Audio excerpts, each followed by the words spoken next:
She first noticed it at the coffee shop. A man in a business suit, stirring his drink absent-mindedly, was staring at her. Not a passing glance, not the idle observation of a stranger. His eyes were fixed, unblinking, as if she had done something strange or alarming. She shifted in her seat, breaking his line of sight. He looked away, but not before she caught something in his expression. Confusion, unease, maybe even fear. She brushed it off. People stared sometimes. Maybe he thought she looked familiar. Maybe he was lost in thought, not really looking at her at all. But then it happened again, at the grocery store. A woman pushing a cart full of produce slowed to a stop in the aisle, her gaze locking onto her. The woman's lips parted slightly as if she wanted to speak, but didn't know how. The hairs on the back of her neck prickled. At the register, the cashier, a teenage boy with acne and a name tag that read Tyler, froze mid-scan when he looked up at her. His hands trembled slightly as he placed her items in a bag, his face pale. She left quickly, the sensation of eyes burning into her back. That night, she stood in front of her bathroom mirror, studying herself. Her face was the same, nothing unusual. Same brown eyes, same sharp cheekbones, same lips. She always found a little too thin. She tilted her head, searching for something, anything, that might explain why people were looking at her like that. Nothing. She went to bed uneasy. Over the next few days, the stares continued. On the subway, an old man clutched his cane tighter as she stepped onto the train, his knuckles whitening. At the park, a mother pulled her child closer when she walked past. At a department store, a saleswoman backed away from her, knocking over a display in the process. She tried to catch someone's eye, to ask, "What is it? What are you seeing?" But no one would speak to her. No one would meet her gaze long enough. She started avoiding places with too many people. But even alone, she could feel it. An unseen pressure, like 1,000 invisible eyes pressing into her skin. She stopped sleeping. The mirror became her obsession. She would stare at her reflection for hours, waiting for something to change. Then, one night, it did. The more she tried to avoid the stares, the more they seemed to follow her. She began to realize it wasn't just the places she frequented. It was everywhere. No matter where she went, whether in crowded streets or quiet neighborhoods, it was the same. The eyes on her. They were everywhere, burning into her skin, leaving a trace of discomfort in their wake. Sometimes it was subtle. A person turning their head too quickly when she entered a room. Other times it was more obvious. A group of people on the sidewalk crossing to the other side of the street as she passed. At first, she thought it might be her imagination. After all, what could make people act this way? But soon, she couldn't ignore it anymore. It was as if she had become a magnet for the unsettling, a being out of place in the world she once knew. The more she thought about it, the more the stares seemed wrong. They were not the ordinary gazes of curious onlookers. There was something more to them.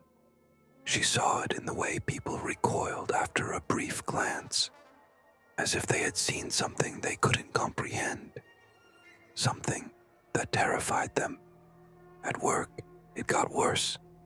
She tried to distract herself with her tasks, but it was no use. Every time she turned her head, she caught someone staring. Even her co-workers, a group of people who had known her for months, even years, started acting strange. Marie, the office manager, would avoid eye contact, her lips pressed tight, her brow furrowed with concern. Whenever she tried to speak to someone, the conversation was stiff, the air thick with unspoken tension. One afternoon, she noticed something disturbing in the hallway. A woman. She didn't recognize her, though she was sure the woman worked in the building, was standing in the middle of the hallway, staring directly at her. No shift in expression, no movement, just stillness. As she walked past the woman, she felt the hair on the back of her neck stand on end. She looked over her shoulder to find the woman still staring at her, unmoving. Why does everyone keep staring at me? She wanted to scream, but the words stuck in her throat, and when she tried to talk to anyone about it, no one would answer her. It was as if they were afraid to acknowledge it, as if they were afraid to tell her the truth. She started walking faster, always with a heightened awareness of the eyes around her. The fear began to gnaw at her, growing inside her, and no matter where she went, she couldn't escape it. At night, her dreams twisted into nightmares. She saw her own reflection in the darkened windows of the apartment. Her face would look wrong. Her features would stretch and warp as if someone was distorting her image. In her dreams, people gathered around her, staring at her with an intensity that made her want to flee. But no matter how fast she ran, the crowd would always be there, always closing in. Her reflection was the only thing she could rely on for some sense of comfort. She began to spend hours in front of the bathroom mirror, watching herself, desperately searching for any sign of what was happening to her. But there was nothing. Nothing that explained the way people looked at her. Nothing that explained the fear in their eyes. She would leave the apartment early in the morning, trying to beat the crowds. But there was no escape. She would step into a quiet park, hoping to find some peace. But within minutes, a figure would appear, staring at her. Every time she tried to make eye contact with anyone, the connection would break almost immediately. People would look away too quickly, as if they were afraid. Days passed, then weeks. It was as if the world had become a maze of staring eyes, all tracking her every movement, watching her every step. She couldn't go anywhere without feeling their presence, feeling the weight of their gaze. The isolation grew unbearable. There were no explanations, no answers to her questions. She had tried to speak to people, but everyone either ignored her or grew uncomfortable at the mention of it. She started to wonder if there was something wrong with her. Maybe she had gone mad. Perhaps her mind was playing tricks on her, bending reality into something distorted. One night, unable to sleep, she sat in front of her bathroom mirror once more. Her reflection seemed closer this time. She couldn't explain why, but it was almost as if she could see more than just her own face. There was something lurking in the depths of her own eyes, something unfamiliar, something she hadn't noticed before. The staring had grown worse, more intense. It was as though the people watching her were waiting for something to happen. Every time she entered a room, the silence would hang heavier than before. The longer she stared at her own reflection, the more she felt that same dread, the same discomfort that the others must have felt. And then, it happened. She blinked, and for a fraction of a second, her reflection didn't move with her. The image in the mirror lagged behind, as though it were a separate entity altogether.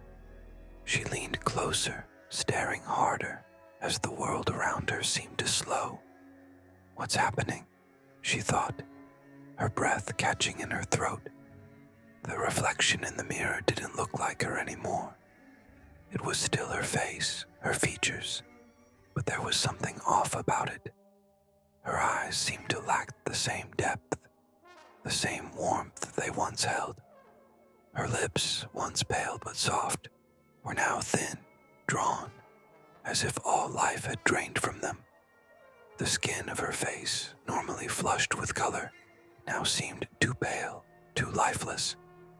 It was as if her reflection wasn't quite right. She stumbled backward, hands trembling as she reached for the edge of the sink to steady herself. No, this can't be happening. Her reflection remained frozen, staring at her, unblinking. For the first time in weeks, the stairs around her started to make sense. Her reflection was no longer her. Her heart pounded as she stepped closer, forcing herself to peer into the glass once more. She saw her own face staring back, but it was as though it was waiting, not reacting, waiting for something she didn't understand. She wanted to scream, but her voice wouldn't come. The realization hit her hard, as if the weight of it had suddenly collapsed on her chest. She wasn't the person anymore. The one in the mirror was the one they were all staring at, the one they were all afraid of. She wasn't herself. She stumbled back from the mirror, her mind whirling in chaos, her heart hammering in her chest.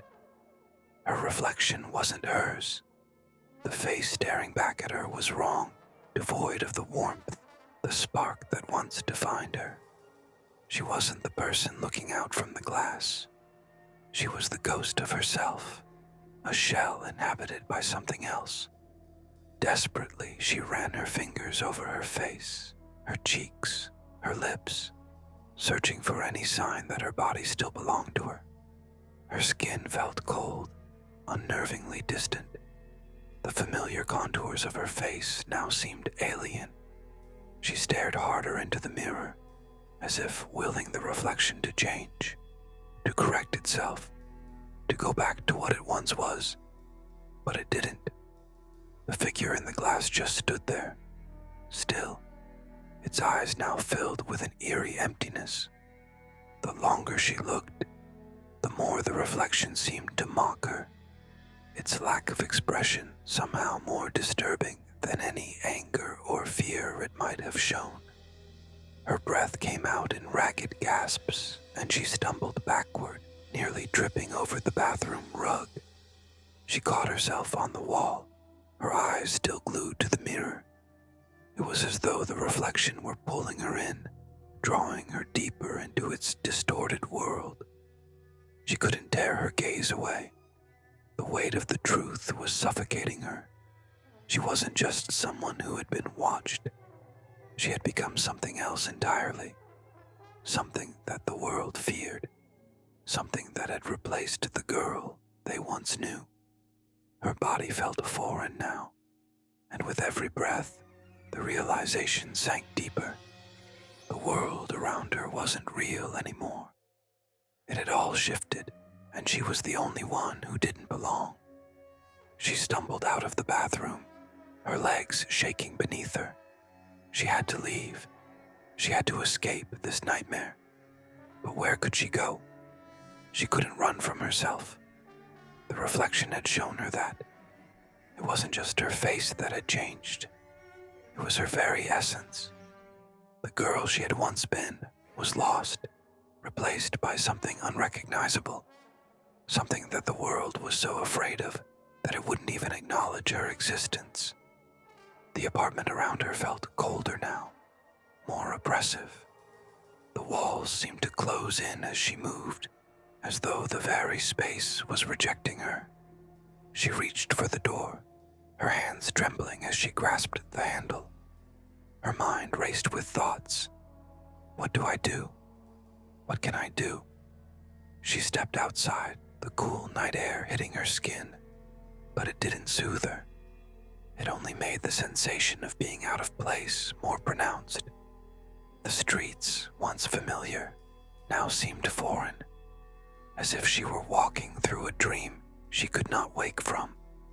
As she walked, the stares returned, not just from people but from the very buildings themselves. The windows reflected not only her image, but the distorted version of herself that had taken hold. Every step she took, Every turn she made, it was there, lurking in the corner of her vision, a constant reminder of how she no longer belonged. Her pulse quickened, and she found herself walking faster, her thoughts spiraling further. What had she become? Was she still human? Was there anything left of the girl she used to be? Her breath became ragged again, the cold air biting at her skin as she tried to shake off the overwhelming sense of dread that had taken root. She was no longer sure what was real and what wasn't. The world around her seemed like a distorted reflection itself, as if she were a piece of a broken mirror, shattered and lost.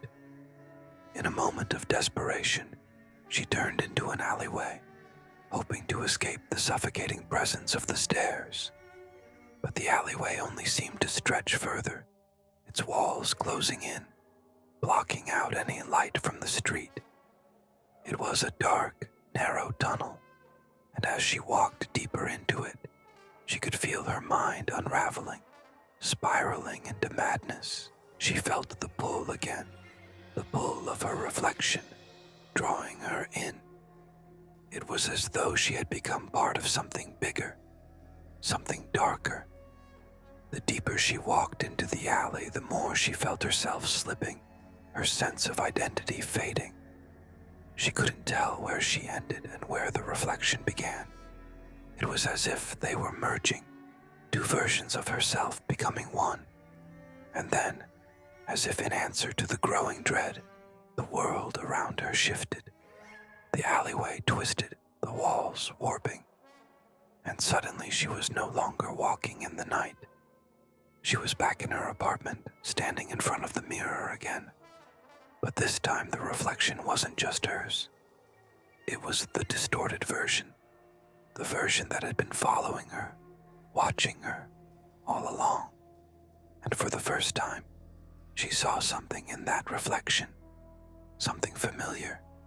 It was a smile that twisted and grew, stretching across the face of the reflection until it was wide and jagged, its edges sharp, its eyes cold and unblinking.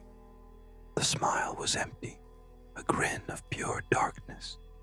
She gasped, her hand flying to her mouth, but it was too late. The smile had already taken root, and as it spread, she felt herself being pulled forward. Her body lurched, and she staggered toward the mirror, as if the glass were calling her, pulling her in. The world around her seemed to fade, and the reflection in the mirror became the only thing that mattered. Her fingers touched the surface of the glass, and as they did, the reflection's eyes locked onto hers. And then, with a force she couldn't comprehend, she was sucked into the mirror. The sensation was cold, bone-chilling. Her body was pulled through the glass, through the surface that had once been a mere reflection, but now had become a portal to something else. She felt herself slipping, falling into a void where nothing made sense, where nothing was real. Her surroundings blurred, twisted, and for a brief moment, she saw flashes of the people who had stared at her. They were all there, their faces contorted in fear, in confusion, in something darker. They were the ones who had created this nightmare, the ones who had made her realize that she wasn't who she thought she was. And then she understood. She had never been the one being watched. She had been the watcher all along. She was the thing they feared, the thing they couldn't look away from. And now, she was the one trapped in the reflection, the one staring back at herself, unable to escape. Her last thought was that she had never truly known who she was, not until now. And now it was too late to turn back. She had become the reflection,